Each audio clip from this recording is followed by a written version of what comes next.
Hello, my name's Alice Zaslavsky. I'm a mum, a cookbook author, and I work in the media talking about food, cooking and nutrition. One of my favourite things to do is cook up a storm for friends and family whenever I can. Today, I'm reading a story from the Big Visions series by Vision Australia.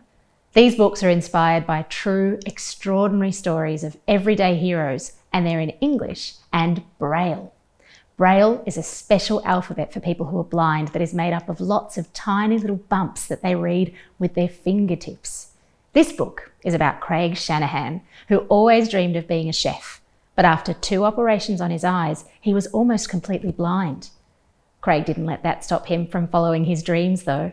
Let's read his story. Craig Shanahan, Cooking Up a Storm, written by John Dickson and illustrated by Claudia Frittitta. Craig Shanahan's mum lets him play with knives and pots and pans. Very sharp knives, very hot pots and pans. That's because Craig is a chef. But Craig is also blind. When Craig was born, his mum noticed that one of his eyes looked a bit odd. When Craig was 2 years old, a doctor told his mother that Craig had cancer in his left eye. The treatment he needed meant Craig spent a lot of time in hospital.